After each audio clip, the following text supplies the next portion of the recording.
आज हम स्टार्ट करने जा रहे हैं सॉल्यूशन यूनिट का Raoult's law.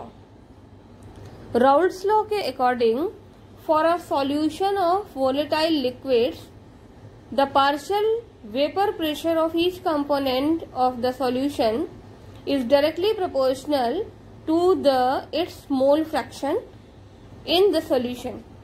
It means this law is for volatile liquids.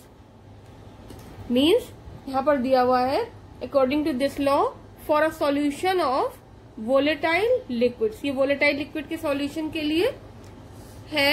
और दूसरी चीज है the vapor pressure, partial vapor pressure of each component of the solution is directly proportional to its mole fraction present in solution. It means अगर हम ये मान लें कि कोई एक सॉल्यूशन है जिसका पहला कंपोनेंट है कंपोनेंट 1 और दूसरा कंपोनेंट है कंपोनेंट 2। अब कंपोनेंट 1 और कंपोनेंट 2 दोनों में से किसी को भी आप सॉल्यूट और सॉल्वेंट कंसीडर कर सकते हैं as per your choice.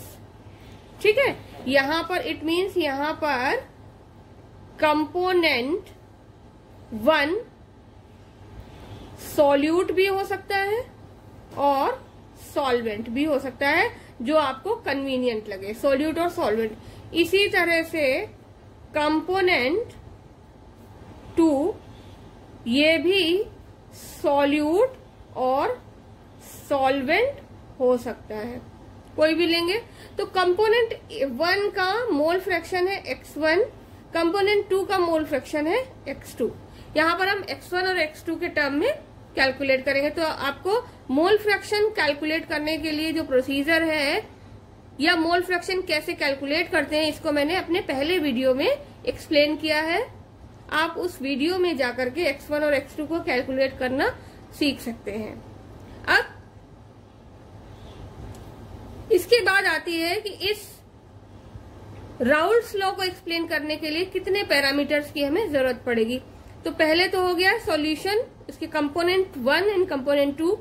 Component 1 का मोल फ्रैक्शन x1, कंपोनेंट 2 का mole fraction x2। Then partial vapour pressure of component 1 is P1, partial vapour pressure of component 2 is P2। मतलब कंपोनेंट 1 के लिए partial vapour pressure P1 है, component 2 का P2। Partial vapour pressure है इसलिए यहाँ पर P1 और P2 P सिंबल यूज किया गया है। Vapour pressure of pure component is P standard. P के ऊपर एक छोटा सा नोट लगाएंगे, 0 जैसा, बहुत छोटा, जैसे डिग्री सेल्सियस में 0 लगाते हैं उस तरह से।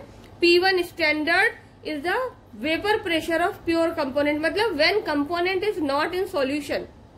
इसी तरह से vapour pressure of the pure component 2 is P2 standard. ये याद रखिएगा, P1 स्टैंडर्ड प्योर कंपोनेंट के लिए, P2 स्टैंडर्ड भी किसके लिए है? प्योर कंपोनेंट के लिए। अब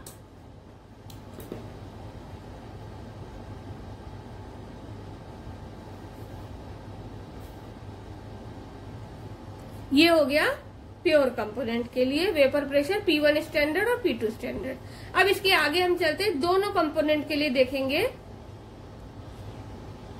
बीच में लाइन खींच के आप लिख सकते हैं इस तरह से, for component 1 and for component 2। Left hand side में हमने लिया component 1।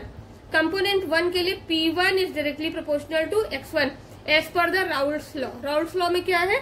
For a solution of volatile liquids the partial vapour pressure of each component. Each component का मतलब कंपोनेंट 1 के लिए अलग, कंपोनेंट 2 के लिए अलग। तो partial vapour pressure of each component of the solution is directly proportional to its mole fraction in the solution. इसका मतलब P1 फर्स्ट कंपोनेंट का पार्शियल प्रेशर है, पार्शियल वेपर प्रेशर, और x1 क्या है? Mole fraction in the solution. तो P1 is directly proportional to the x1। इसी तरह से P2 is directly proportional to the x2। दोनों में प्रोपोर्शनैलिटी का साइन जब हम हटाएंगे तो यहाँ पर कांस्टेंट आएगा, और वो कांस्टेंट क्या होगा? Standard vapour pressure of pure component. ठीक है, तो P1 is equal to P1 standard x1 and P2 is equal to P2 standard x2। ये दो इक्वेशन बन गई, equation 1 and equation 2। Now come to the next point. According to Dalton's law of partial pressure, Dalton's law क्या है? Dalton's law में for a gaseous mixture, आपको मालूम है गैसियस मिक्सचर में हमने ले लिया A plus B plus C, 3 gases present है। इसका मतलब PA plus PB plus PC will be equal to P total. मतलब गैसियस मिक्सचर का टोटल प्रेशर गैसेस के इंडिविजुअल प्रेशर के सम के बराबर होगा। मतलब PA, PB और PC का जो टोटल होगा वो गैसियस मिक्सचर के प्रेशर को एक्सप्लेन करेगा। तो Dalton's law of partial pressure यहां पर भी अप्लाई होगा, क्योंकि वोलेटाइल कंपोनेंट है, इनकी वेपर्स भी प्रेजेंट है। It means total pressure of solution, ये किसका होगा? सॉल्यूशन का total pressure P total is equal to P1 plus P2, means component 1 का वेपर प्रेशर प्लस कंपोनेंट 2 का वेपर प्रेशर। अब P1 और P2 की वैल्यूज हम यहां से रखेंगे इक्वेशन 1 और इक्वेशन 2 से। तो P1 की जगह आ जाएगा P1 स्टैंडर्ड x1 और P2 की जगह आ जाएगा P2 स्टैंडर्ड x2। इसको आप इस तरह से देख सकते हैं, P total is equal to P1 plus P2। तो P1 की जगह हो गया P1 standard x1 plus P2 standard x2, it is equal to P total. P total किसके लिए है? It is for solution. तो यही हमारा यहाँ पर आया है फॉर्मूला, ये देखिए P total is equal to P1 standard x1 plus P2 standard x2। अब मोल फ्रैक्शन का जो कंसेप्ट आपने पहले स्टडी किया था, उस कंसेप्ट के according x1 plus x2 is equal to 1 होता है। तो हम लिख सकते हैं x1 is equal to 1 minus x2, और आप ये भी लिख सकते हैं x2 is equal to 1 minus x1। दोनों में से कोई एक को आप रिप्लेस कर दीजिए। मतलब यहाँ पर ये है कि आपको यहाँ पर x1 और x2 को केवल एक ही सब्सटेंस के मोल फ्रैक्शन में कन्वर्ट करना है।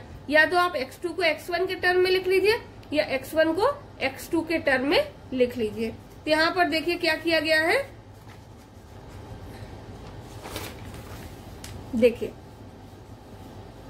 हमारे पास यहां तक की इक्वेशन आ गई थी। P total is equal to P1 x1, P1 standard x1 plus P2 standard x2।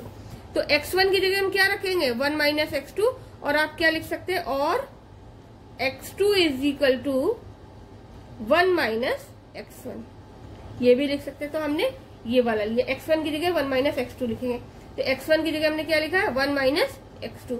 तो P total is equal to P1 standard 1 minus x2 plus P2 standard x2। अब P1 स्टैंडर्ड को मल्टीप्लाई कर देंगे तो हमारी equation बन जाएगी P total is equal to P1 standard minus P1 standard x2 plus P2 standard x2। ठीक है, ये तो एज इट इज आ जाएगा, और P1 स्टैंडर्ड का मल्टीप्लाई किया तो हमें ये वाला फिगर मिल गया। अब P1 और P2 x2 इन दोनों में कॉमन है, इन दोनों में x2 क्या है? कॉमन है। तो ये क्या हो जाएगा? देखिए x2 कॉमन ले लिया, P1 प्लस, अब देखिए यहाँ पर P2 क्या है? पॉजिटिव है। P2 ये पॉजिटिव, क्योंकि यहाँ पर प्लस का साइन लगा हुआ है। अब P1 माइनस में है तो हम P1 माइनस में लेंगे, तो इसको क्या कर देंगे? P1 स्टैंडर्ड प्लस x2, क्योंकि ये x2 क्या है? पॉजिटिव है।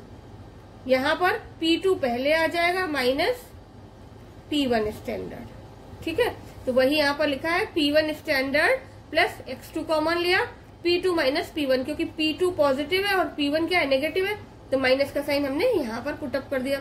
इस तरह से हमारा जो फॉर्मूला हुआ वो बन गया P total is equal to P1 standard plus x2, P2 standard minus P1 standard. अब ये जो स्टैंडर्ड वेपर प्रेशर है P1 स्टैंडर्ड और P2 स्टैंडर्ड, ये स्टैंडर्ड वेपर प्रेशर क्या है? कांस्टेंट है, और x2 क्या है? किसी एक कंपोनेंट का वेपर प्रेशर, और P total total vapour pressure of the solution. तो इससे हमारा क्या स्टेटमेंट निकलता है?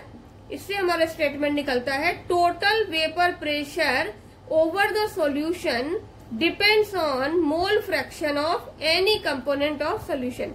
इसका मतलब कि अगर हम x2 की जगह x1 के टर्म में भी इसको सॉल्व करते तो यहाँ पर x1 आता। इट मीन्स किसी भी सॉल्यूशन का जिसमें दोनों कंपोनेंट वोलेटाइल हैं, उनका टोटल वेपर प्रेशर, सॉल्यूशन का टोटल वेपर प्रेशर उस सॉल्यूशन में प्रेजेंट किसी एक कंपोनेंट के मोल फ्रैक्शन पर डिपेंड करता है। ठीक है, डायरेक्टली प्रोपोर्शनल है या इनवर्सली प्रोपोर्शनल नहीं लिखेंगे, यहाँ पर डायरेक्ट हम लिखेंगे it depends on the mole fraction of any one component. और वो कंपोनेंट सॉल्यूट भी हो सकता है और सॉल्वेंट भी हो सकता है। अब अगला स्टेटमेंट क्या है, total vapour pressure over the solution varies linearly with mole fraction of component 2। जो टोटल वेपर प्रेशर है सॉल्यूशन का वो कंपोनेंट 2 के मोल फ्रैक्शन से लीनियरली वेरी करता है। लीनियरली वेरी करने का मतलब डायरेक्टली प्रोपोर्शनल होता है। इसके लिए एक ग्राफिकल रिप्रेजेंटेशन लिया गया है और उस ग्राफिकल रिप्रेजेंटेशन की हेल्प से राउल्ट्स लॉ को एक्सप्लेन करेंगे। अब इस ग्राफिकल रिप्रेजेंटेशन में हम देखेंगे कि ग्राफ की हेल्प से किस तरह से एक्सप्लेन किया गया है राउल्ट्स लॉ को। तो यहाँ पर एक ग्राफ लिया हुआ है। इस ग्राफ में एक्स एक्सिस पर मोल फ्रैक्शन है और वाई एक्सिस पर वेपर प्रेशर है। एक्स एक्सिस पर जो मोल फ्रैक्शन लिया है इसमें पहले लिखा हुआ है x1 इजिकल टू 1, x2 0 और बाद में लिखा हुआ है x1 0, x2 1। x1 और x2 के टर्म में वेपर प्रेशर बताया गया है। तो P टोटल, ये जो सॉलिड लाइन है ये P टोटल मतलब सॉल्यूशन के वेपर प्रेशर को रिप्रेजेंट करती है। It is for solution. ये जो लाइन है ये सॉल्यूशन के वेपर प्रेशर को रिप्रेजेंट करती है, थर्ड लाइन। जबकि जो डैश लाइन है, ब्रोकन लाइन है 1 and 2, these are representing the partial vapour pressure of the components.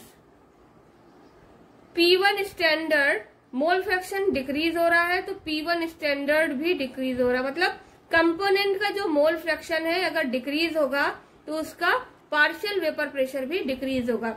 इसी तरह से x2 कंपोनेंट का मोल फ्रैक्शन इंक्रीज हो रहा है, देखिए 0 से 1 हो रहा है, तो इसका P2 भी इंक्रीज होगा। मतलब ये हुआ कि जो पार्शियल वेपर प्रेशर है मोल फ्रैक्शन डिक्रीज होने पर डिक्रीज होगा और partial vapour pressure mole fraction increase होने पर इंक्रीज होगा। ये दिखाई दे रहा है हमें किससे, ब्रोकन लाइन से, लाइन 1 एंड लाइन 2।